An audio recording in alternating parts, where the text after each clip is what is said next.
Hello and welcome to The Long Play, where we listen to some of the world's greatest albums. It's a little bit like a book club, but there are no books. Hello, Paul Smith. Hello, Tom. Congratulations On making it through the intro. Yeah, first in in three. Well Because done. I made such a hatchet job of last month.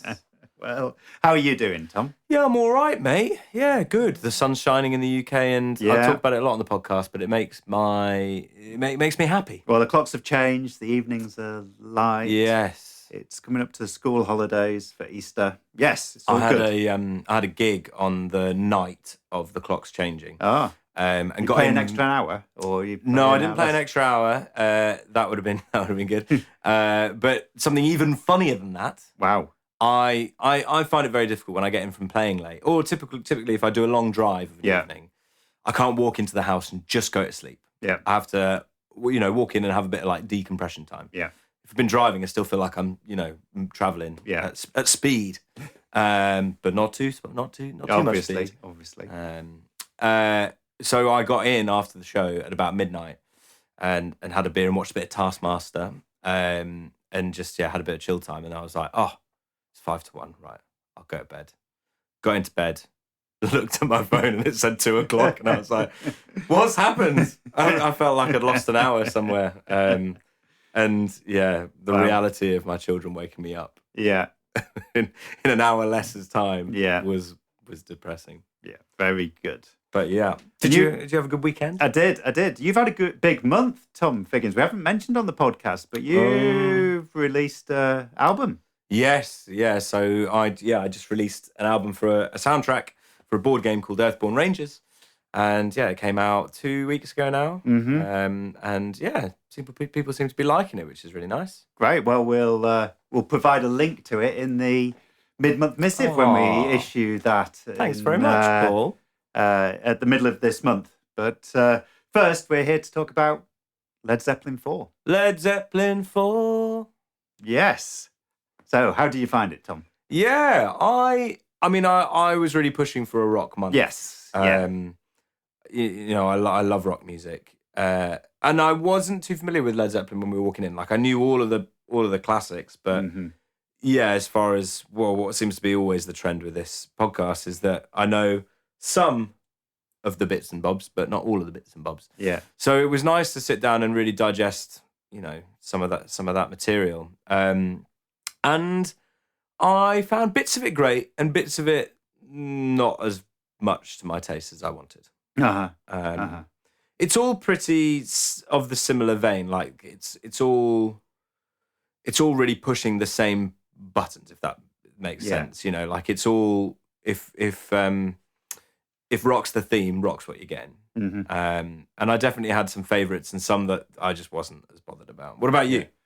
Yeah, I think similar. I think I didn't really know this album. It's not Led Zeppelin's not. They've always been there. In the background as these kind of gods of rock, but I've never been into it, and so I've never listened to much Zeppelin at all, really. But I knew about this album. 37 million copies sold worldwide. It's pretty huge. mental. It's huge. Is that the second biggest selling album of all time? No. You're thinking of AC/DC's Back in Black, which is the second selling album of all time. Sorry, I'm getting my facts mixed up. No, this one's in like the top 10. But still mega. Oh, absolutely huge. Particularly given that they released it with no name. Led Zeppelin IV isn't its name. It's and they no text on any of the artwork, on any of the cover. Not even the track listing? No. And the record company said it was commercial suicide. And 37 million copies later, I think they're probably all very happy with it. Yeah. So I was... I found bits of it. I liked bits, but I didn't enjoy big chunks of the album, if I'm honest. It gave me a bit of an existential crisis, this album. That's in summary. Walked off shaking. Yeah. Why? Well, because I found it really uncool. Right. Interesting. I found that all of that kind of medieval mythology, the Arthurian legends, some of the kind of, the flute playing, all of that just reminded me of like Jack Black in School of Rock, or, Wayne's World, or, it felt very like those things that portray rock music as uncool. Those kind of, you can imagine comic book guy in The Simpsons being into this album, and Sure. you can imagine it playing in the background of Games Workshop or something. It just, that's what it felt like to me. And that made me think, well, is that important to me? I couldn't quite work out. Okay. That's what gave me the kind of, it's interesting that pause for thought. That's the thing which you picked up on, in the sense that, those parallels have been drawn for a reason. Yeah. And yeah, I don't think at any point I kind of went, this feels very uncool. I think as a lover of rock when I was growing up, I probably had some sympathy for Jack Black, and as a musician, maybe I had some in the role as Mr. Schneebly, whatever his name is. Yeah. Or that's who he's posing as, isn't it? Yeah. I kind of see what you mean. Yeah, I was, as soon as I had to do a double take to my my Sonos when they mentioned ring wraiths, I was like, what? Where's that come from? Yeah. What's it called? The Legend of Evermore. No, The Battle of Evermore. Yeah. Yeah. I that was probably my least favourite track on it, but it's okay. Yeah, I think exactly that. The Battle of Evermore, actually, I got past some of the lyrics and started to enjoy the melody a bit more. And kind of got into it a bit more. But still, I just couldn't work out why it was so important to me that music was cool and this didn't feel cool. That's kind of, it's, that's what it felt like to me.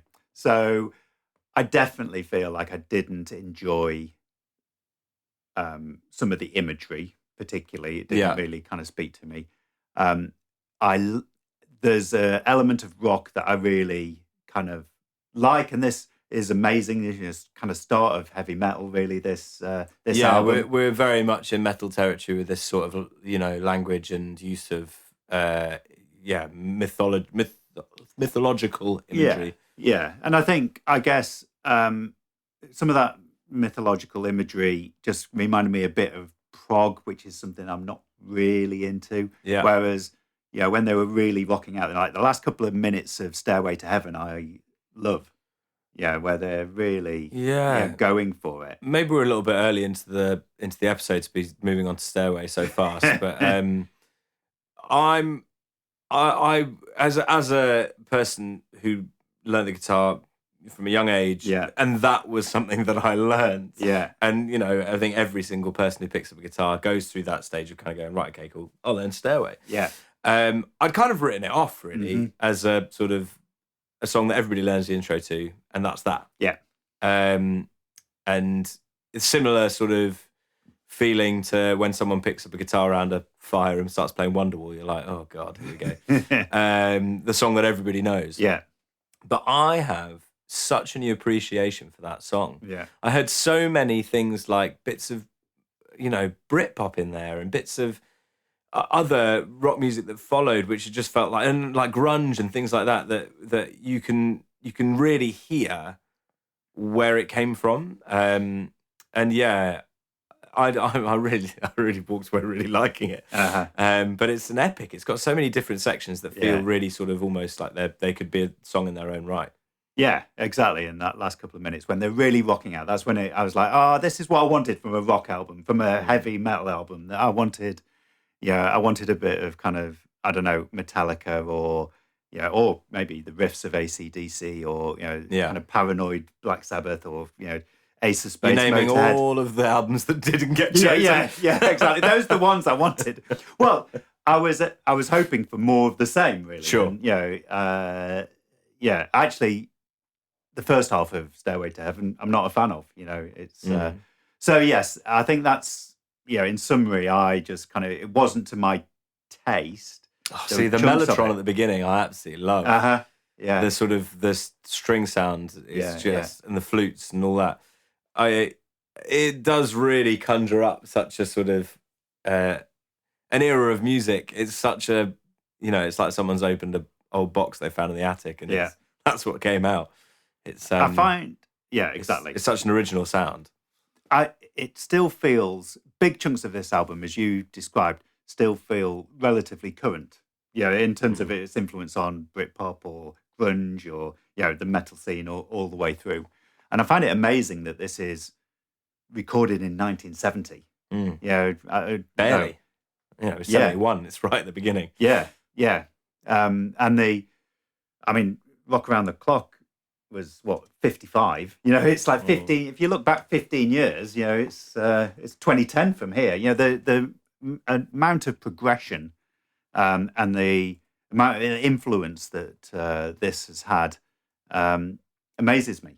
The kind of jump to this, and I guess I think listening to it really helped me kind of place it in the timeline alongside like the likes of The Who and Black Sabbath. You feel those kind of, The Who just maybe a little bit earlier in terms of taking the kind of the British sound and being more rocky. Yeah. And then, Zeppelin creating what they've created. And then the likes of Black Sabbath really going all out on metal. Just felt like this album was pivotal in all of that. And listening to it helped me place it in that time frame. Yeah. But the progression's amazing in those years. Well, it's the 1971, like in particular, for hard rock. I remember looking at this and being quite amazed, and I've not written it down in my book, so I've had to do a quick little Google just to remind myself. But like, Who's Next came out that year. Yeah. Thin Lizzy released Thin Lizzy. Yeah. Alice Cooper was Black Sabbath. Deep Purple.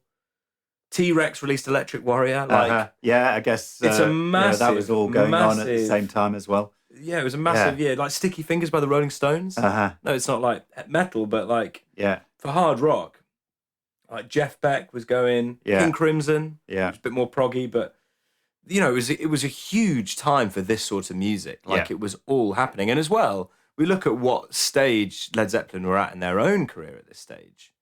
Like, how many albums have they done before? I mean, don't say 4. Well, they've done 3 before.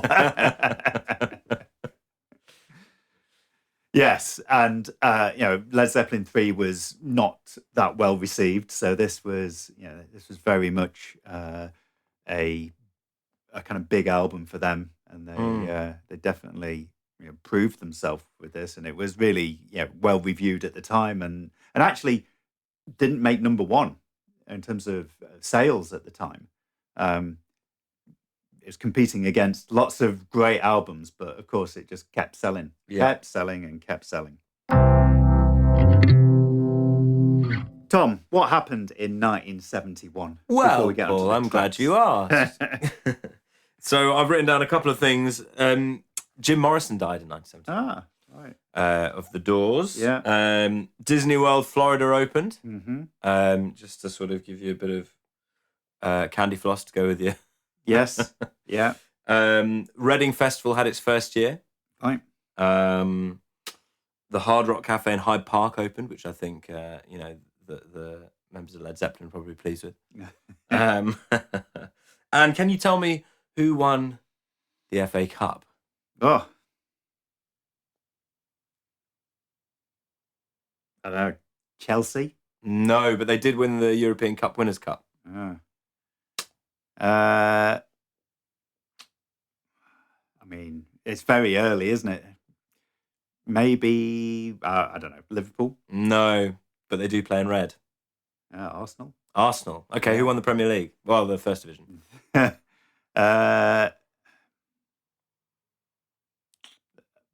I'm going to go Liverpool. It's a trick question. It was Arsenal as well. Oh, they won the double. They won the 71. Double. They were the second team that century after to do Spurs. The double. I didn't look. I think Spurs won it. Under Herbert Chapman. Right. Well, for the football fans who listen to this podcast. Don't fact check us. And that was what happened in 1971. Excellent. So, Tom, tell me about your favourite tracks on the album. Well, Black Dog, It May Come As No Surprise, it's a really good song. Mm-hmm. We had a big discussion in the car on the way back from going to watch York City play about whether they go out of time. Yes. And I had had a long conversation with my friend Chris, who's a drummer, whose timekeeping I trust implicitly. More than mine. Yeah, God, yeah. And yeah, I've come to the conclusion that it's just a little bit wonky, and that's just kind of the way it is. Yeah. Yeah, it's certainly. This is the kind of thing with music that was recorded like this. Is it does have its imperfections, and it does have its. And let's face it, they were probably all drunk. Yeah. You know, like it was. They were in their heyday and probably just having fun. But apparently, for the live BBC done and made a fail. So what would that have been called? They call it the Live Lounge now, don't they? But they probably called it something different back then. Yeah. But John Bonham used to count them in between the sections. So all those sections in the middle where Robert Plant, goes off on one singing, they would all be counted back in. So they're not to time. Right. But then, when they do the section after, it does sound like they kind of go on a bit of a wander as far as being together is concerned. Yeah. But Black Dog I loved, Rock and Roll I really enjoyed. Yes.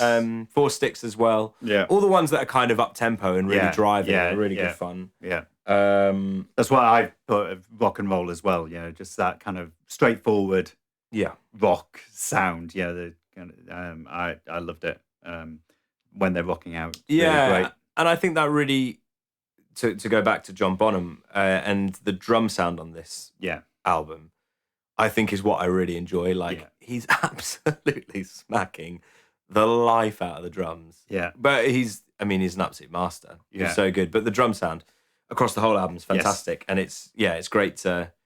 I think that's kind of for me the sound of this album. Yeah, I agree. I think unlike you, Tom, who's a trained musician and knows these things and listens to music, you do listen to music in a different way that I listen to music because of that kind of technical knowledge. I've never really separated out. When people say, "Oh, I love the bass line on that," or I love the kind of rhythm section or whatever it might be.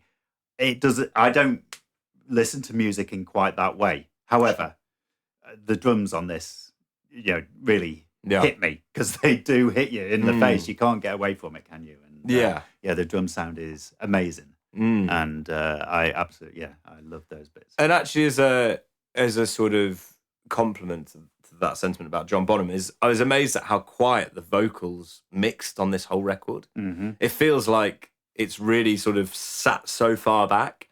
You think about some of the other albums that we've listened to, and the vocals so in face. Like Blood on the Tracks. Yeah. It's all of the instrumentation is very delicately placed, and the vocals right up front and center. Whereas this, it feels like it's buried really far back in the center. And I don't know if that's to try and sort of emulate a bit more of the epicness and the grandness of what they're trying to say. I don't know if the vocal was more forward, it would just feel, too much. But yeah, it feels very small by comparison to the other instruments. Whereas when you think of Blood on the Tracks, the vocal almost feels like it's sitting across the other instrumentation. Yeah, interesting. Yes, I love that. I love When the Levee Breaks. I think it's a great kind of track. Maybe it's a cover, right? Yeah. Who was the original done by? Memphis Minnie is credited. She was a kind of blues singer in the 20s, 30s, I think. Okay. Although I think I have an inkling that she didn't actually sing this song, and maybe didn't even write it, but it was performed, and was a guitar player on it. But yeah, she is credited alongside Led Zeppelin. I think they changed the melody quite significantly. Right. Yeah, so it's not really a straight cover as much as a reworking of the I think track. it was covered by a couple of other bands as well. I think. Maybe. But yes, yeah. I really liked it, and obviously she didn't write any Arthurian legends into her lyrics. So, did she not? That's a shame. Yeah. So it was a tick from you. Yeah, exactly. And as I said previously, I'm not that keen on the start of Stairway to Heaven, but there are chunks of it that I absolutely love, and the last 2 minutes is probably the highlight of the album for me. Right. Yeah. Okay. Yeah. I wasn't so keen on Misty Mountain Hop. I think that's quite a kind of Yeah, the harmony in it is really it's quite brutal. It's quite 60s in its sort of makeup in a way. Yeah. It feels quite sort of second half of the decade Beatles. Yeah. It wouldn't be out of place on something like I don't know, Magical Mystery Tour or something like that, or Sergeant Pepper. Like it feels like certainly that like na na na na na na, like Yes. it's really unusual. It does feel a bit Sergeant Peppery, actually. You're right, but it's got a sort of psychedelic I guess feel I like about it less than when it's psychedelic on Sergeant Pepper, really. Yeah, maybe it's because you're expecting it on those albums. Maybe it's in the context. Yeah, I agree. Mr. Mountain Hot for me wasn't my favourite. Yeah. And I think, did you say you were enjoying Going to California? Yeah. It wasn't one of my favourites, but I mean, it's quite a short album. This. Yeah, it is. Yeah, 42 minutes or something. I only realised as well, but when I was writing my notes before I came to sort of consolidating my notes, that I realised it was 2 discs, or the remaster that I've been listening to. Every time I look down, I go, oh yeah, I'm just back round again. But actually, I'm listening to the second half, and I didn't realise. But it's exactly the same. It's just different mixes, I think. Yes, yeah, they did put out just different mixes. The Going to California, it's kind of it's a slower song. If you're looking for a kind of rock album, then that's not part of it. But I enjoyed it. They're inspired by Joni Mitchell, apparently. And California from the album Blue is one of my favourite Joni Mitchell songs. So having it kind of referenced is interesting. And they were big Blue fans. Come out? So actually, it was released in June 1971.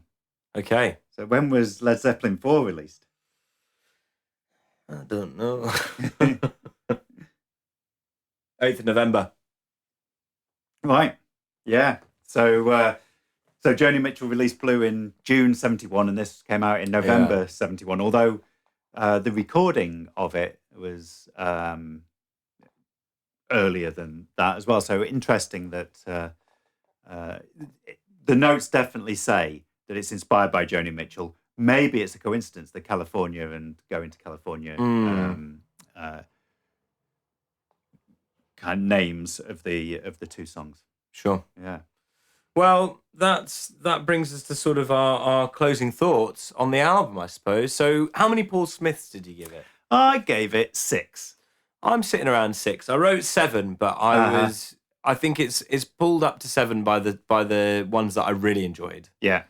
And it's sort of sitting at 6 because of the ones that I didn't. Yeah. So maybe I'll give it 6.5. Why not? That's what people would do, wouldn't they, if they're between? Yes. Yeah. No, that's... I mean, they feel like low scores for what is undoubtedly a classic album, that one of the biggest selling of all times, although, as we know, I think in the top 3, maybe the Bodyguard original soundtrack by Whitney Houston is one of the biggest sellers. So sales aren't everything. Sales aren't everything. But also... The record label will tell you different. But also, hugely influential, this album. And and when you think about, like, I know this isn't the flavour of now, but when you think about the flavour of 1971, this was it. Yeah. This was the Dua Lipa of 1971. Yeah, completely. And that's what they she were can quote me on that. Yes, 6 out of 10 from me. Yeah, 6.5 out of 10 from me. 6.5, 10 Paul Smith from me. Very good. Oh, well, thanks so much for listening along with us this month. It's been an absolute pleasure. But what have we got next month, Paul? Because we did a poll. We did do a poll. It was tightly contested. You had to do another poll just to make sense of the other poll. Our first ever Instagram tiebreak. And it is Sweet Dreams, brackets, are made of this, close brackets, by the Eurythmics. Right. And that's what we're going to be listening to in April. So, Sweet Dreams are made of these or this? This. Is it? Yeah. So it says these on the track. Oh, well, let's...